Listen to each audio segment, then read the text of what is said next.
What's good, YouTube? Welcome back. Today it is the LazyDaze's channel, and we're back at it again with some more history reaction for you guys today. And we have some Kings and Generals content for you, and we're doing the 100 Years' War Part 3, French Resurgence. We really enjoy his content over here on this channel, so if you haven't already, please head over to his channel. A link will be in the description box down below. We're really looking forward to finding out what happens in this episode. Yeah. If you're enjoying our content, then please like, comment, subscribe, hit that notification bell, and we're just going to jump straight into this one. Let's do this. At a lavish royal banquet taking place in late May of 1357, Edward III of England was accompanied by two of the most prestigious dinner guests in medieval history. On one side of him sat the captured King of Scotland, David II, and on the other was France's Valois king, John II. These priceless hostages were being displayed purposefully. I know we had Jean, but I didn't realise we had the Scottish King as well. Wait, what? Oh god, he's just hosting them out like, yeah, we've got both of them. This is gonna be good, man. What do you do in that situation? A lot of power. You have a lot of power. Like a lot of power. Like, but it's scary as well because you're uniting two places against you. I want to know if one is gonna like. Well, yeah, we'll see. We'll see what happens. Displayed purposefully as an indicator of just how far the English kingdom, of only around 4 million people, had come. It had defeated the flower of medieval Europe twice, and was now in a position to win the war. Though chaos reigned in the now kingless France, and Edward III believed his complete victory to only be a matter of time, the old land of Charlemagne would start to recover under the capable rule of Charles V. Welcome to our video on the Caroline phase of the 100 Years' War. And when the Black Prince removed his royal Valois prisoner from France, he also removed the anchor which kept the ship of state afloat. As military historian John Corrigan stated in his book A Great and Glorious Adventure, France was effectively in a state of civil war. The 3 years following Poitiers were some of the worst in French history. Rabid discontent with the government spread like a plague among the nobility, and Paris's Third Estate even asserted its authority under the leadership of Etienne Marcel, a cloth merchant. This wasn't the end of it. Demobilized soldiers, deserters and common bandits from England, Gascony, France and even further afield went renegade and formed so-called routiers, or free companies. These bands of armed men roamed and ravaged the lawless countryside almost at will, serving any who would pay them, and sometimes even setting themselves up as robber barons in their own right. They would remain a problem for decades to come. Even in lands where feudal control was maintained, it didn't do France any good. Extortionate ransom payments paid to the English for the swath of high-born prisoners taken at Poitiers prompted a ruthless tax. Mate, we've really caused an issue, do you know what I mean? Just by taking the king away, just so much has gone wrong throughout the country. You know, the bandits just roaming, and not being governed, just having the ability to... I understand why he wanted to take him out there, though. Out of where? Out of the country. Oh, yeah. I'm just... It's just... Yeah. It's something, which is so obvious would happen, but you don't think of until someone goes, oh yeah, of course. That's the feeling I'm getting anyway. I'm more shocked that I didn't think about it more than anything else. Do you know what I mean? He's mentioning it, going, of course that would happen. It makes sense. Yeah. Do you know what I mean? Yeah, I see what you mean. Prompted a ruthless tax hike, and this finally inflamed the peasants into a revolt. A horrific bloodletting, known as the Jacquerie, began in the Oise Valley, with peasants lynching and murdering any noble they could get their hands on. The uprising lasted for weeks, before Charles of Navarre brutally put it down. Threatened by another large assault by Edward III, the beleaguered Dauphin signed the Treaty of Bretigny in October 1360, giving the Plantagenets all of Aquitaine, Ponthieu and Calais in return for the English king's renunciation of his own claim to the French throne, in addition to a £600,000 ransom for Jean's return. Oh. When 2/3 of the ransom had been paid, John II was allowed to return to France. However, one of his imprisoned sons escaped contrary to the agreement, which prompted the French king to voluntarily return to Edward's captivity in exchange for the younger Valois. Okay. He finally died there in 1364 and was succeeded as king by Charles V, whose accession was accompanied by a defeat in Brittany at Auray, which ended the succession war there. To deal with the rampaging Rotier and secure Castile as an ally in one move, the new king gathered a large force of Rotier under a Breton called Bertrand de Guesclin and sent them to install a friendly contender on the Castilian throne in 1365, Henry of Trastamara. The deposed king, Pedro the Cruel, went to the Black Prince, who was now Duke of Aquitaine, for help.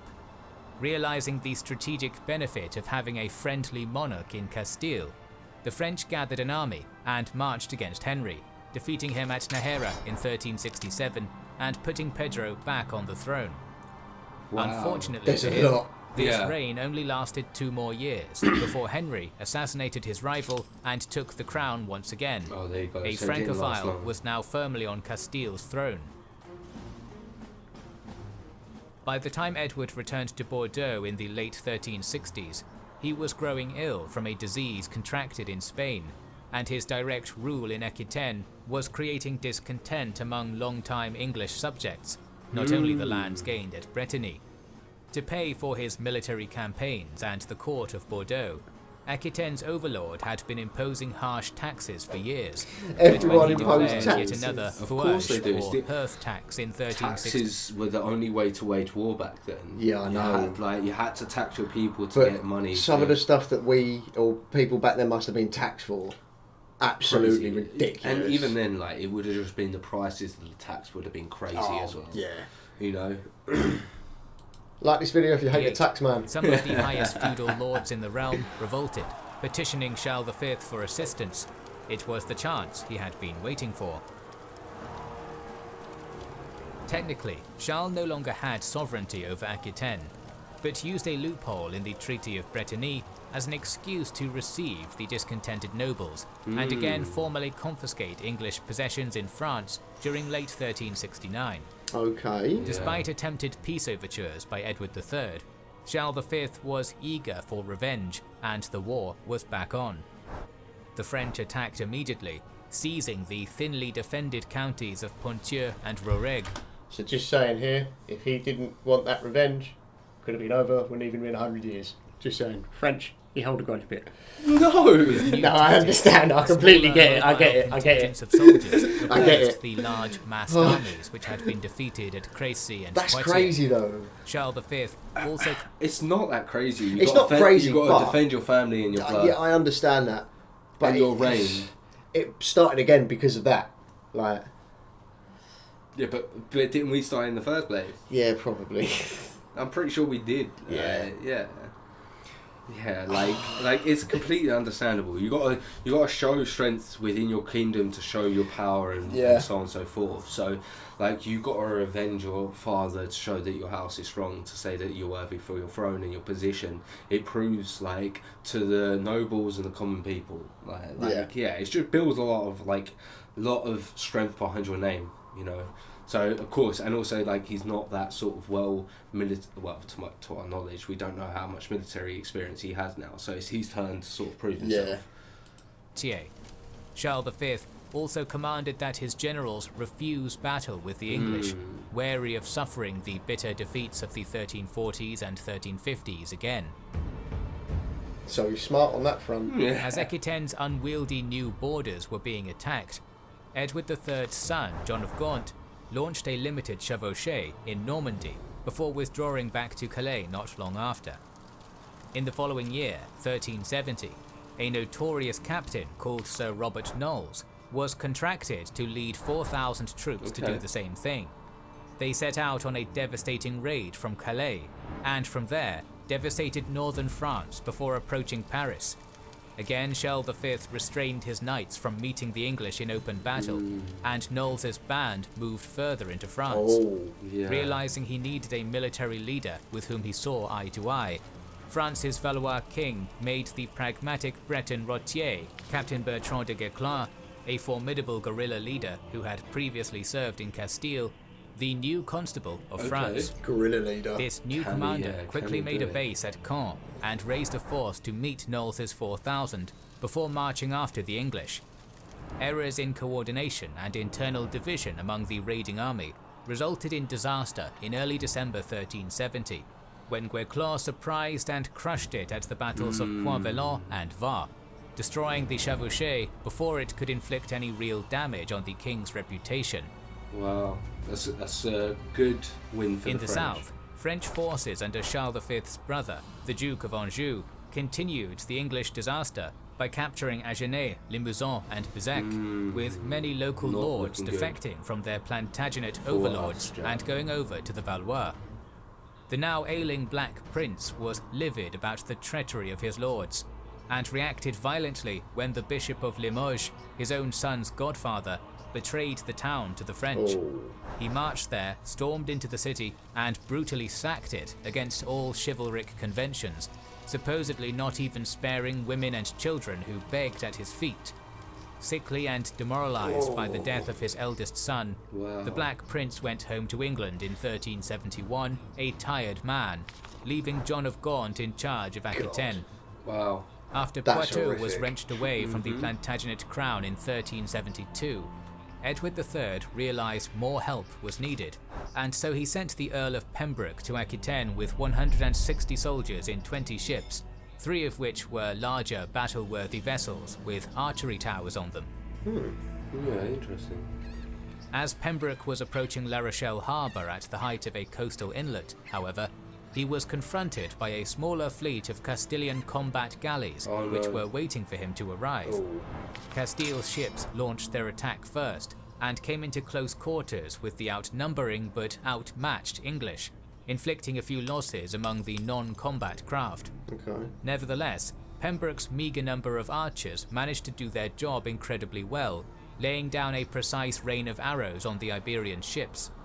At the same time, his spear-wielding men-at-arms managed to bravely fight off boarding attempts by the enemy until dusk, when the fleets separated. Wow, well done. Pembroke sailed slightly out to sea and set anchor, while the Castilians waited just off La Rochelle until dawn the next day. The English were nervous. They couldn't escape because the enemy galleys were faster than their own ships, nor could they pass through the treacherous shallow waters of La Rochelle at low tide. However, some Poitevin knights and their retinues did row out to join the English during the night. Pembroke kept his ships anchored, not expecting an enemy attack until high tide. However, the Castilian ships used their shallower draft and closed on the English while they were still immobile, spraying their decks and rigging with oil before lighting the fuel with flaming arrows. This was the end of the battle, in a complete victory for France's Iberian ally. Many of the English were burned alive, most of their ships were destroyed, and Pembroke himself was taken prisoner.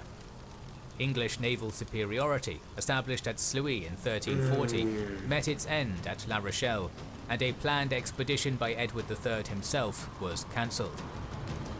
Got that worried. The next year, John of Gaunt led around 10,000 men out from Calais on the so-called Great Chevauchée, laying waste to a massive swath of land on his march all the way to Bordeaux. Nevertheless, the French did not engage the English in pitched battle, instead harassing John's vulnerable supply lines and picking off any stragglers or raiding columns which strayed too far. This effectively limited the damage, and even though the Chevauchée pulled Valois soldiers away from Aquitaine, by the close of 1373, almost all of the province was under French control. Oh, really? English territory in France had been reduced to its pre-war levels once again. I was not expecting that. No, I wasn't either. Not expecting that. Rather than covering each small-scale military action over the next decade, we'll cover the crucial dynastic politics which begins to affect the course of the war from this point on. In the June of both 1376 and 1377, England suffered a great loss. The bedridden Black Prince, formerly the great model of medieval chivalry, succumbed first, followed the year after by his legendary father, Edward III, who perished after a reign of half a century, widely viewed as a golden age for the Kingdom of England. His successor was Richard II, second son of the Black Prince. Since he was still a minor, however, true authority would be wielded by a regency council until the king came of age. Only days after Richard II's coronation, the boy king's realm was beset by a series of lightning ship-borne raids on its channel ports. From Rye in the east to Plymouth in the west, the French pirates, led by a talented knight and admiral called Jean de Vienne, used their dominance of the sea to viciously plunder and loot. France's political... It's so smart. You've got to take action when opportunity comes up. A new king, a young king, just go. Just go. You've got to. I understand why Charles... Days after his coronation. Yeah, mate, you ain't got no chance. Just smash it. Situation also changed when in mid-September 1380, Charles V the Wise, France's Valois monarch who had held his kingdom together in its darkest hour and doggedly led the reconquest of Aquitaine, died of an illness. He left the crown to the 11-year-old Charles VI, also a minor. This situation gave the king's 4 uncles, the so-called Princes of Blood, an opportunity to form a regency council as well. The Dukes of Anjou, Berry, Bourbon, and Burgundy. He's 11? The Duke of Burgundy, Philippe the Bold, was the younger son who was captured with Jean II at Poitiers in 1356, and his dynasty would bring Burgundy to power in the 15th century. Unfortunately for France, the regency also gave the dukes an opportunity to exploit their positions to gain more power, and they squandered the carefully maintained treasury of Charles V. Just what a point for 2 young kings to take up the throne in the middle of a war. That's all I'm thinking. I'm so shocked. You know, like, of course council is going to sort of happen, this sort of understandable, but how fortunate or unfortunate, how funny history is that both of them... During the 100 Years' War, there were 2 kids in on charge. the throne. Yeah. That is insane. Yeah. The fifth. It's just... That is... Nah, man. The political situation had changed again in both kingdoms by the late 1380s, as both kings asserted their independent rule. In France, Charles VI embarked on a personal rule, dismissing the Valois magnates from his council in November of 1388, and replacing them with a group of his father's old advisors, known as the Marmosets. His rule started well, and the people began to call their king the Beloved. But on the other side of the English Channel, Richard II's reign descended into a tyranny throughout the last decade of the 14th century. While the king managed to forge a 28-year truce with the French, his internal problems began to get worse. This all came to a climax when John of Gaunt's son, Henry Bolingbroke, was cast out of England for 10 years as a political threat. The former didn't react to his son's exile, but when Gaunt died in 1399, and Richard II both extended his banishment to life and confiscated his vast Duchy of Lancaster, the Rubicon had been crossed. Henry Bolingbroke returned and landed at the Humber estuary in June, and almost immediately most of Richard's nobles deserted him, unnerved by the king's actions. Richard, who had travelled to Ireland to put down a rebellion there, was deposed and died a few months later in prison, while the House of Lancaster became the Royal House of England when its usurping patriarch came to the throne as Henry IV. As the 15th century approached, it seemed as though internal strife in England and wise rule in France would set the tone for another generation. However, a single figure would turn that state of affairs on its head and reignite the English war effort, Henry V. Our story of the 100 Years' War will continue soon, so make sure you are subscribed and have pressed the bell button to see the next video in the series. Yeah. That's interesting to see that there were 2 youngsters running it, but they kind of put they sort of like stopped the war for a while, you know, like even though the countries like didn't sort of agree to a ceasefire because there was so much internal rifling going on. Yeah. There was a sort of ceasefire. But they were both like, yeah, let's. That's it. They were just dealing with their own thing. Yeah, really, really interesting. Now, obviously, we've got Henry V. You know a bit about Henry V, yeah? No, the only Henry I know is the 8th. You never listen to Shakespeare. A horse, a kingdom for my horse. I learned about 6 years in English of Shakespeare, and what I learned was Romeo and Juliet is a tragic love story, which basically says love equals death. There's so many other decent Shakespeare plays, honestly.